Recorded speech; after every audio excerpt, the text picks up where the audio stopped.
Hey, welcome to Happy in 15. This will be a two-part episode. I will be joined by Nina Remes, service manager at Cargotec. And first we're going to hear about their experience management framework, how they're really using experience management. On the second part, we're going to dive into the culture and their journey to human-centric IT. I hope you enjoy the two parts. All right. Hey, today we'll talk a little bit like how do you use experience data. We have our experience management framework, which is this measure, share, identify, and improve. So we can go through in kind of in that circle, starting from what are you measuring, how do you share it with everybody, how do you identify things and improvements that you have been able to make. And then maybe in the end we can talk about a little bit your experiences. If you would now start again, what would you maybe do differently and what are the biggest challenges? Yeah. Yes. And the whole point today is to kind of go through the actual things, even the good and the bad. Yes. Not just make this look that everything is just so super easy. Yeah, it's not easy.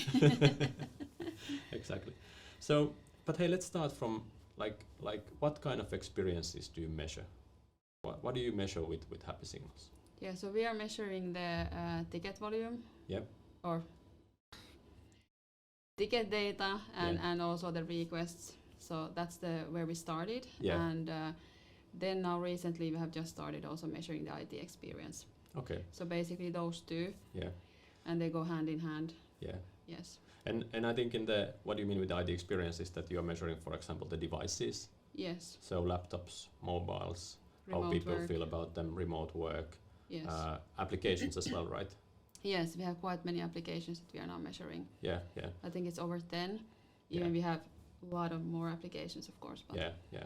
But these are like the big things like your ERP and yes. and yeah. Yes. Yeah. Okay. And the difference between having like measuring the tickets and the IT experience is that then you're only measuring that specific ticket, how that went. Yeah. And sometimes it's totally different people who are answering to the IT experience. So it might be that some users of the applications never create tickets because they have key users or other users creating the tickets on behalf of them. Yeah, so they never would answer to the ticket surveys. Yeah. But now they have opportunity to. That's a really good point because many times when we talk to people, they said, well, what about these people who don't use the support services? And we have our metaphor, the watermelon.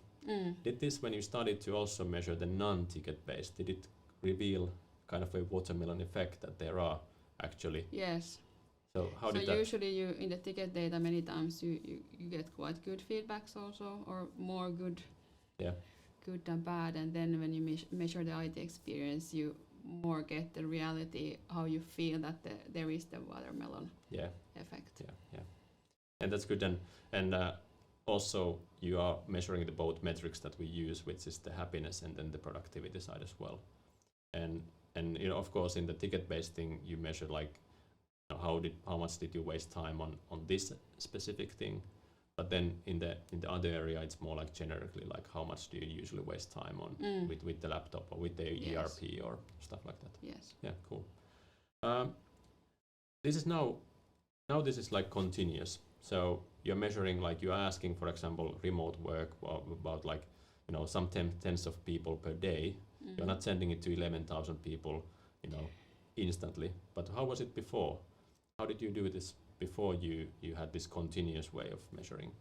Yeah, so we did some yearly surveys twice a year. Yeah. Where you asked about all the services in one go. Yeah. And the problem with that many times is that you only get the feeling from that day.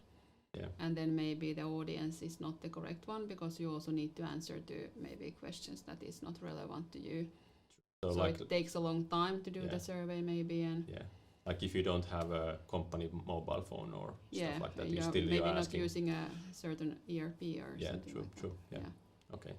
How much time did it take to actually process that data from those twice a year surveys? I mean, was it a lot of? It takes quite a lot of time. And okay, compared to now. Now it's also taking time, but maybe because it's constant, you are always in the pulse and what's going on all the time, so you don't need to start from scratch. Yeah. And then you of course hope that you don't get the same actions all over again to do improvements, because you should do improvements then constantly. Okay. Right. And yeah, you mentioned about the audience, and I think that's really important that you can just focus on those right people. And well, how do you feel? Is it better now when you have it continuously coming to the right people? And now we are talking about it all the time, so that's a really good thing. True. So it's almost weekly basis somebody's talking about the IT experience, so it's always in the discussion and you want to find things from there and explore and make the process better. Cool. Yeah. So it's more like on the table all the time. Yeah. I think that kind of now naturally takes us to the sharing part of our framework. So you said that you talk about it all the time, but who can actually access that data? Who can see that data? Is it your just few people in the IT, or everybody from the IT, or basically everybody from IT? Yeah. What about like vendors or partners? Yes, they can also see the data. Yes. Isn't it scary to show it to everybody? Well, they are providing the services, so they should Exactly. know. They should know what the feedbacks are. Yeah. Of course, it's then different between different services, that how they are managing that in a concrete way. But it's the data is available basically. Yeah. And of course, we need to mention now that the data that you can share, it's not having any personal information. No. So nobody can like see, okay, who was this employee that gave this feedback, who was the agent that was solving this ticket, or that kind of things. It's only about your operational data. So the data that you have in service now. So your locations, companies, like is it Hiab, is it Kalmar, is it Finland, is it Germany, or something like that? Yes. Yeah. What about business side? Do they see ever this data, like business stakeholders? Or They could see that data, but that maybe is a area where we should more focus on to make it more visible maybe for them. Yeah. Of course, they are part of our monthly reporting and stuff like that, so they see the results and we do some summaries, but okay, so basically they could see the live data also. Okay, but in the monthly meetings then you always show how is the experience now? Yes. Yeah. Okay. How do they feel? I mean, do they understand that better than some other metrics? That is it easier to talk about end user experience with the business stakeholders than? Well, at least it's like current data, so you have it like fresh, so you're not talking about something that we did in January, we did that survey and that was the result, so now it's in every month. Oh yeah. So this is the situation now. Yeah. And this is And you can see the curve, and maybe if the curve is going down or something, then there's questions that why is that happening? And okay. But then also part of this sharing is something that you have this concept that you started called "You Said We Did." Yeah. Tell me about that. Yeah, so that is not something that I came up with personally, yeah, of but course, we are a team, so basically that was teamwork that we came up with, of that course, one. Yeah. And basically we are trying to when the users say that something is not good, some service is slow or something constantly comes in the feedback that we see that we need to do some improvements. Then we are taking the actions and try to do the whatever to improve that specific feedback. And then we are basically creating this kind of summary where we are telling that these improvements we did because you said it. Said this and this and this. And then we are displaying that in our intranet. So they can see that you said this, and we usually copy paste the exact comments that it's really what they wrote without of course names or anything like that. And then showing the actions on the other slide. Have you heard any feedback from this from like real end users, like how they perceive this or how they feel about it? At least when I have been talking with some users, they said it's interesting to see that, and they are surprised that we are doing so much. But of course, then we also have that problem that we have so much information in the intranet, so that you get people to really read the information. So many times we talk about this with people about that. It kind of relates to response rates. That will people kind of stop giving responses? Will they get this survey fatigue in time? But have you seen that now when you have this use that we did, has it like how is your response rates? Have they been consistent or how they have been developing? They have been quite consistent, so I haven't seen much. So in 5 years, it's always could you kind of get the kind of consistent? With the IT experience, we have used that for a short time, so it's difficult to say yet. But But there sometimes it's surprising to see that there is a better response rate maybe in those areas that are more like hot topics. Yeah. So if Like remote working or yeah. Yeah. And for example, if there's some issues with the workstations, or because the workstation is such an important part of your daily work, so there we have quite high response rates and stuff like that. Yeah. You mentioned somewhere that like with the tickets that it's kind of between 20 and 40%. Yeah. It depends. Yeah. Yeah. Yes. Just depend a little bit. Yeah. Of course, it's a month also. True. Yeah. Like summer times. Yes. And yeah. Of course. Yeah. Then, what about kind of the sharing? What about any struggles? Like we were maybe discussing before we started recording that you share it, but are you able to get people to actually go there and look at the data, or do they understand the data that they are seeing? Yes and no. So sometimes maybe it's good that the people who are reading the data, that they understand where the data is coming from. Yeah. So maybe many in IT knows that where the data has come from, so it's easier to read it. Yeah. But then for some users, it's a bit, they don't know maybe why this data is displayed in this manner. Yeah, because they don't use ServiceNow and they are not used to that kind of terminology that there is, for example, for ticket-based. For example, like locations or something. So they are named in a certain way in ServiceNow. And Okay. Yeah. What about sharing this data then, let's say, to C-level? Do you have knowledge like are people in the C-level looking at it or using at it? Maybe talking with your CIO or... I think at least they're talking about it on some level when they see the reports and they're also getting surveys themselves sometimes. Oh yeah, true. Yeah. So on that level, most likely they are talking about it. Okay. Yeah. Okay.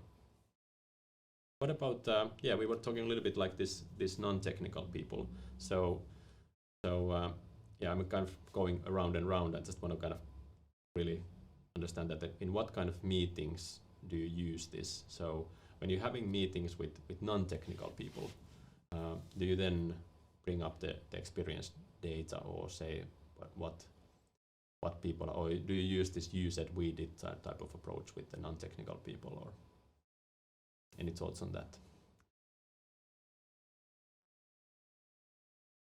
Usually you then display maybe the data in a bit different manner. Yeah. And you have maybe chewed on the data a bit before you share it. Yeah. Make it more concrete for that user group. Yeah, so that it's picked some certain problem that maybe that you identified or something like that. And usually it makes it more concrete when you look at the like free text feedbacks. True. And then you specify it to a certain service, for example. Yeah. Then it makes it more concrete. Yeah. For those users. Okay. Got it. And of course, part of the data that you see, for example, with remote working, are these factors. So people specifying the reason why they are happy or unhappy. Yeah. Is that something that you use when you, like in your monthly meetings or weekly meetings? That we usually use like top 3 factors that has been negative, for example. Yeah. And then we focus on those. Yeah. Those feedbacks and then we take the actions from there.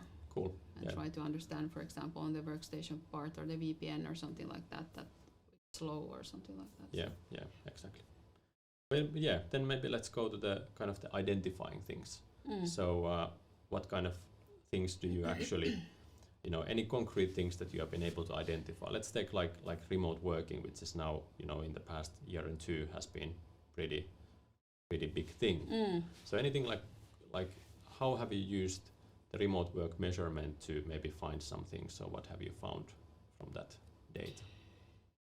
Yes, so we have analyzed the data, of course, quite carefully, and we have even go so deep that we have contacted some of the end users to really understand, because of COVID, so they have been working from home and really understand that is the issue, for example, with their home network or something else.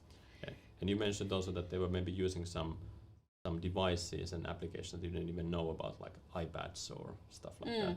For example, so then basically identifying and really contacting those people who have been writing long free text feedbacks, explaining their issue, and then maybe also then done some generic improvements with some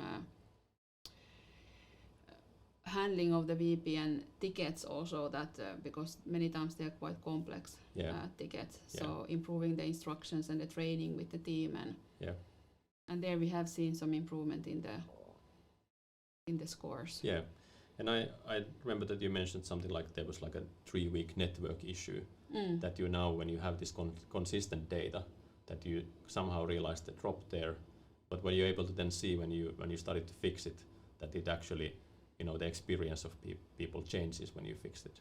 Yeah, so we are adding usually the major incidents on the curve, so we see that when we had a major incident, and then we can many times see, especially network issues are such that they are basically impacting everything that you are doing.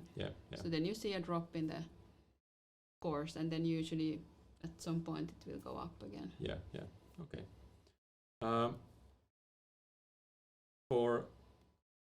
I took a little bit of your data, and we mentioned this enterprise application at some point. What was interesting to me, I don't know if you how you use it nowadays, is that you have these tens of applications there, and you can also see that not just the happiness but the productivity loss on different applications. And at least to my eye, it kind of showed that which might be the very business critical applications for certain groups. Is that something that you have already kind of started to use, the productivity data, or is it something that you don't that often still look? Or that is something that we need to improve on using that data. So the enterprise measurement hasn't been that long. True. So we are trying to engage then all the service owners for those specific applications to learn how to really identify the issues and play around with the data. And because I saw there was some application, I think it's maybe like some HR application, then you had your ERP, and there was like, with other product, they said that, okay, if I have a problem with this, I'm maybe losing like 10 hours. With this other one, it's maybe like an hour. So, because sometimes this is something that you can also use, like prioritizing your IT development. Like, should we now fix this one or that one? How do you make a decision? And then it also comes down to roles. So when we have looking at those data, then you can see that it's certain type of roles that people have. Exactly, Is it salespeople or finance people? Somebody who is on the road all the time, or something like that. Exactly, And there we see that we should understand more about their personas and go more in that direction. Cool.